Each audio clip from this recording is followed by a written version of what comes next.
everyone. Previous time we discussed about culture shock, particularly here in Ukraine, and what are really pros and cons of living in Ukraine and some things which could surprise you here. Today we're going to discuss pros and cons of living in the US. Mainly we would concentrate on cons because everybody knows that it's really cool living in the US and there are plenty of resources and information highlighted about the positive facts and advantages of living in the USA. But what about the drawbacks? What about the cons of living in the USA? So if you're interested to know more from the first source, from Americans living in Ukraine, about coming back to America and meeting or tracking the negative stuffs there, please keep watching us. So today we're in a new location, in a new shed. Laura will tell you more, and we're near the new tractor, which actually helps them to harvest a lot, and this is like a helping hand, actually. So before we had a small motor block, and a motor block is very difficult to use, and it takes a strong young man with a strong back. And I'm not a young man with a strong back.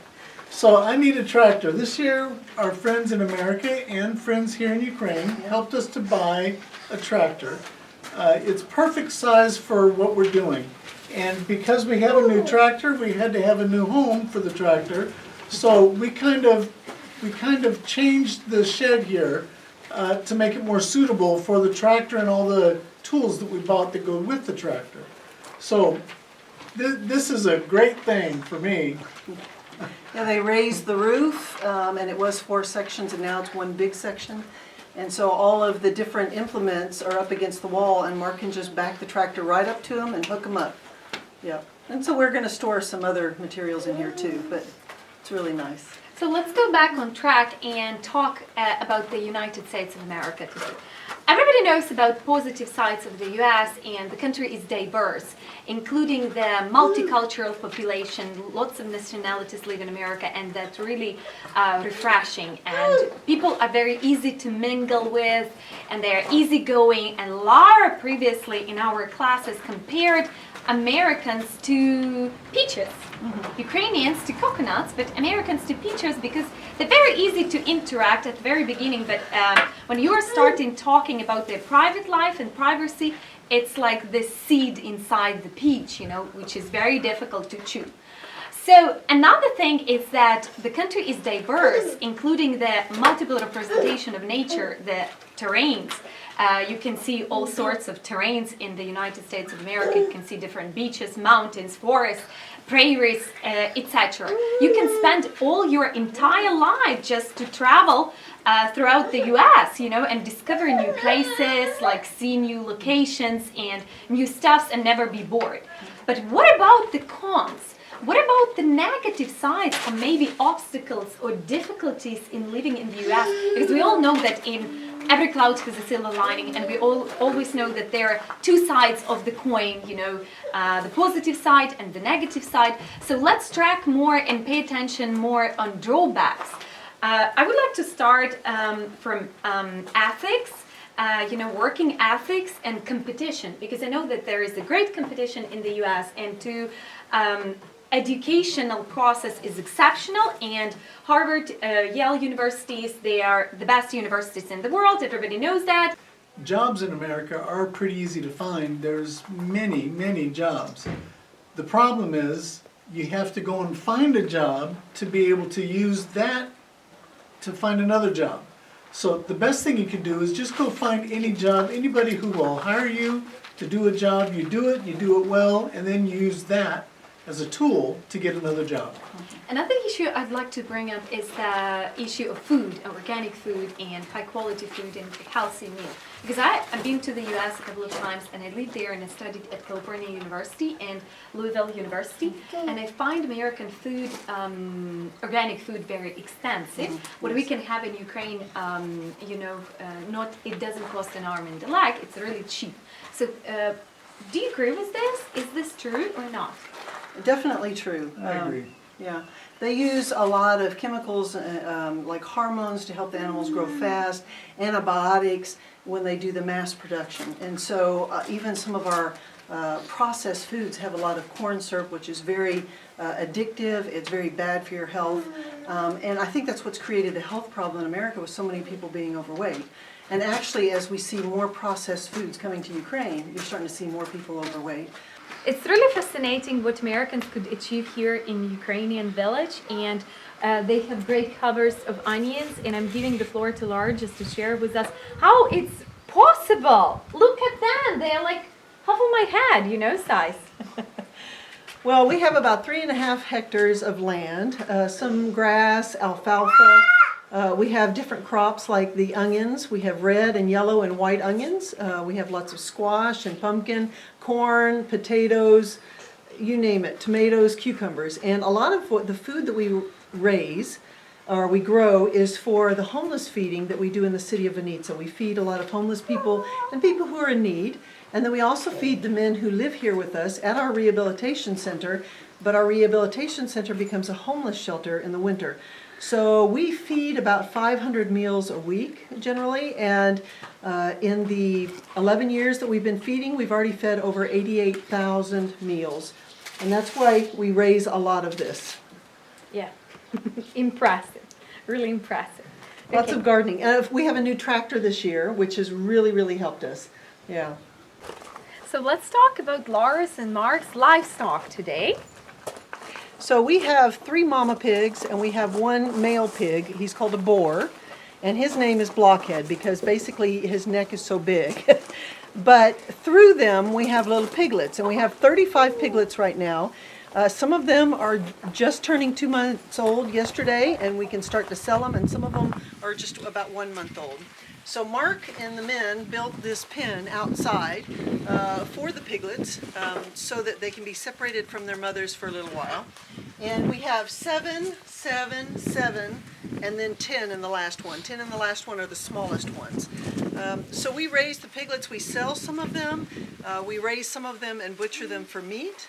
And it provides a skill that we can teach the men here, but also it provides us with food. And pigs are great. They're kind of like dogs. They have great personalities. All 3 of our mamas have personalities. Also, are you trying to say all of them have nicknames? The big ones do, not the little ones. Okay. The big ones, the guys named the girls. That was Masha, Dasha, and Valya are the mamas. And I named the boy, and his name is Blockhead. But we've had other names in the past, too. Other names in the past have been like pork chop, steak, bacon, ham hock. They're not pets. They're being raised to sell or To become a pork, right? Yeah. Okay. And of course the mama and papa, we keep them for about 3 years, so we get a little bit more attached to them. And the piglets are always fun to watch because they play a lot. They're very exciting to watch. I could sit and watch them all day long. So I don't know if you want to come closer with the camera and see some of our piglets. Also, Take a look at these cuties. The animals give the clients something to do, something to love that doesn't make demands back on them, other than feeding them and Part caring of for them. animal therapy. Yeah. That's what we call it. Oh, okay. So except of labor therapy, this is like additional therapy, right? Yeah. Okay. Yes. So you want to come on in and see the piglets? So here's our first group of piglets. There's 7 of them, and they just turned 2 months old. So if you want to take a look at them, they all have the same mother and the same father. The father was white, and the mother was all brown. So we get a mixture here. But piglets are very curious. Yeah, hi guys. You got to be careful that they don't get your fingers in their mouth, but they're very curious, kind of like dogs, and they have very interesting personalities. They get into trouble, like chewing on the wood there. But they have their food here.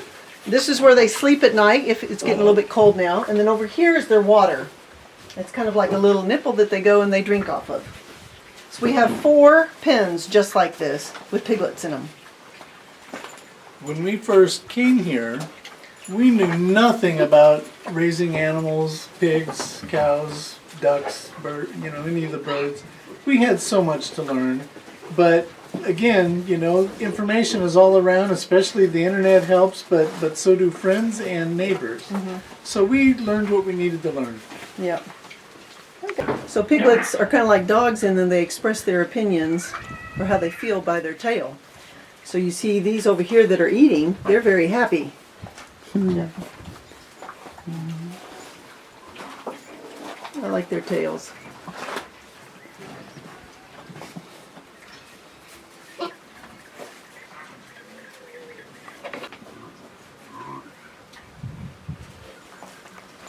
So these piglets were just weaned yesterday, which means they were separated from their mother yesterday. So this is a very new environment for them, and they're a little bit afraid. And there's actually 10 piglets inside of that box. And they're not as curious yet. They're still just, a little bit afraid. They don't have mama around anymore. Yeah. But they'll be normal in a day or two. They'll be out here being real curious.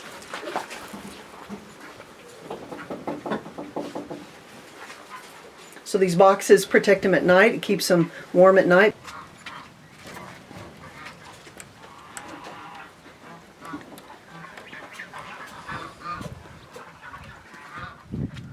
So we allow our chickens to go under our rabbits because as the rabbits pee and poo, the chickens scratch through it to eat the bugs, and it creates very good compost, very good dirt for our gardens. So we kind of do this organic process, very natural process, where the chickens help us out with the rabbits. We have 40 broiler chickens, which are the really big white ones, like in here. And they're only 3 months old, but they get big really, really fast, and they're for meat. So we'll keep them and probably harvest the majority of them maybe in December. And we'll keep 2 males and a couple females, and hopefully they'll lay eggs, and we won't have to buy chicks anymore because we have an incubator now. And then we have our laying chickens, which are going to be the smaller ones in here with the color.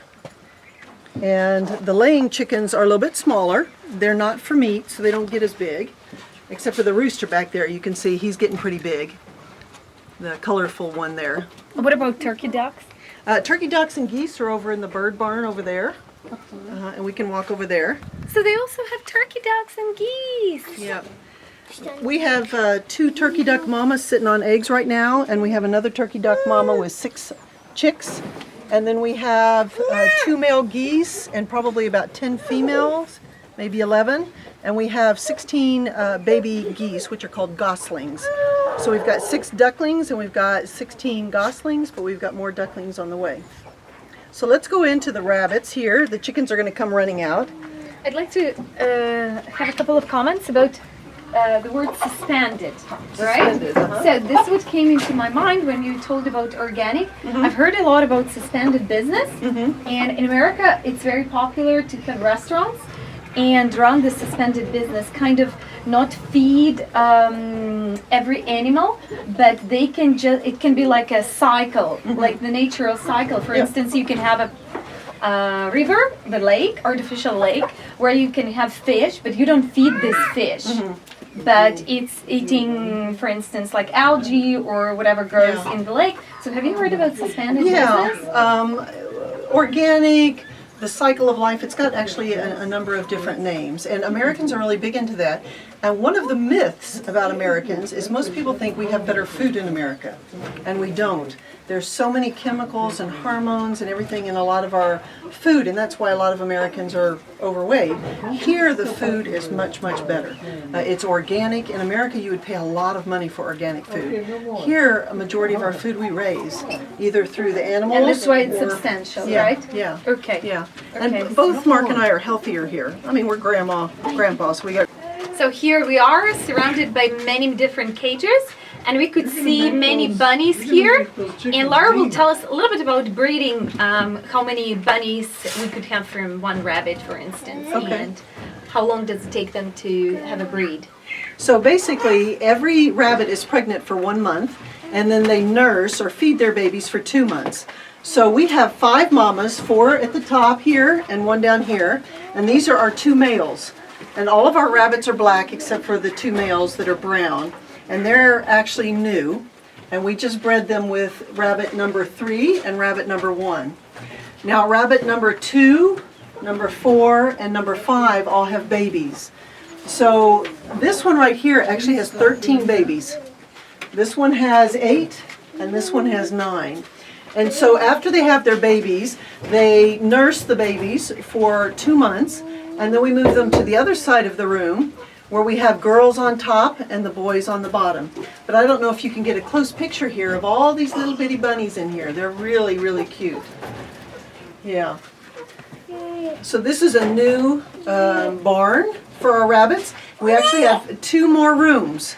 And in the other rooms we're still going to have to build cages. But right now we have 54 rabbits. So we've got the 5 mamas, we've got all the babies, we've got the 2 daddies. And then over here, up here on the top 2 rows are females. And then we have males down here. And these are teenagers. They're about 3.5 to 4 months old. So they grow really, really fast. We feed them water. Of course, their dry food goes in the metal box. And we also give them beets and grass, leaves of beets, parsley, a lot of those kind of things. So rabbits grow really fast. You can breed them very fast, and they give you a lot of good meat. So that's why we want to raise a lot of rabbits. But they're very cute as well. I thought about pulling one out for you, but as soon as I open this, all the babies are going to run to the back. Yep. And mamas can jump at you, and they have very sharp nails. Yeah, and they can bite you, right? Yeah, I think only our guy who takes care of the rabbits has only gotten bitten once from a new mom. But most of the time they just jump at you, and they have very, very sharp nails. So that's why you grab them by the back of their neck or by their ears so that you don't get all scratched up. And bunnies as well, but they look so cute. They are cute. Yeah. I can't believe she had 13 of them. Yeah, Do they all have names? Mummies? I No. mean, like, No, because we rotate Rabbits? the rabbits, we just basically call it mama number 1, mama number 2, male number 6, male number 7, because they just give birth and go through their growth process. When they're about 8 months old, we try and wait till they're 8 months old or older before we harvest them. Yeah. thank you. This is Blockhead. He's our male pig, our caban. He's the father of all of our babies. He loves to be fed just about anything. Problem is, he's not real careful with fingers.